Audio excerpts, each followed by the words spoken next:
Jangan dulu, berarti Jokowi ini, Mulyono, memberikan beban berat bagi Presiden Prabowo ya?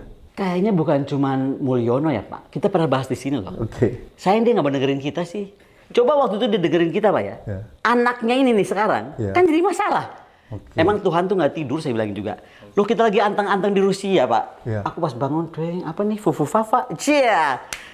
Saya tuh heran setengah mati. Kok ada ya bisa nasib orang yang merasa dia sudah di jalan tol, super highway nih, udah terbang, udah nggak jalan di daratan lagi. Tiba-tiba terpental dan akan terpental. Kalau saya Pak dengar wawancara Bapak dengan Rosulyo, saya juga dengar Rosulyo di beberapa podcast lain. Berat atau kita akan dibilang dan ditertawakan dunia betapa bodoh kita kalau pura-pura nggak tahu. Karena ternyata nomornya berhubungan dengan nomor telepon dia saat pendaftaran di mana? Wali kota. Jadi nggak bisa dipungkiri. Jadi ini sekarang nih, pertama nggak bisa dipungkiri. Kedua, sampai mana sih dia mau bohong? Yang ketiga, sampai kemana sih saya aja yang baca calon presiden kita yang akan dilantik dikata-katai seperti itu yang sangat tidak pantas. Ginilah kalau mau dianggap ya, kan banyak orang berpikir kita berseberangan. Banyak orang kan melihat saya itu berseberangan.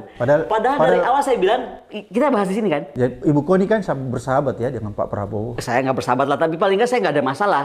Pernah ada masalah yang waktu saya meluruskan soal 1760 triliun cara belanjanya.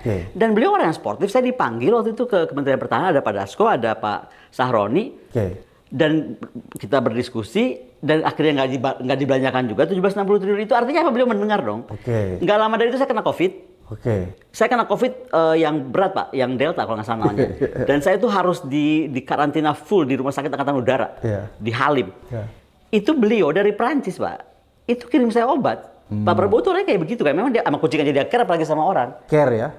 Tapi masalah ini kan orang-orang yang, kalau saya bilang bukan sekeliling dia Pak, sekeliling istana waktu itu yang menganggap wah bahaya nih, gitu kan, pecahin gitu. Makanya seolah-olah Bu Koni anti Prabowo, no. Kalau mereka dengarkan dari awal kita bicara, saya kan udah bilang Prabowo yes, yang nggak yes itu kan Gibran.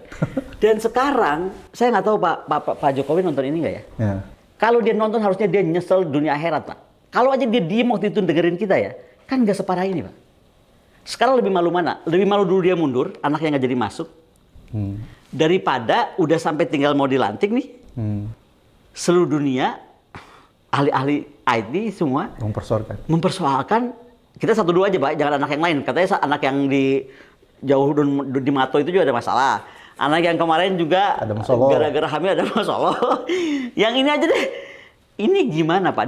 Dari faktor sebagai pemimpin berkata seperti itu, mengata-ngatai partnernya, which is presidennya, ya kan? Kita aja yang dianggap berseberangan nggak pernah tega mengata-ngatai urusan. Kita harus menghormati presiden kan? Menghormati sangat lah. Calon waktu itu masih calon dong. Coba, saya nggak kebayang. Jadi ya saya berharap aja. Ini ternyata omongan saya itu, saya kan sering ngomong Gusti Allah tuh orang sare. Ada aja cara aja lo kok keluar gitu loh Pak. Semesta alam. Semesta bergerak.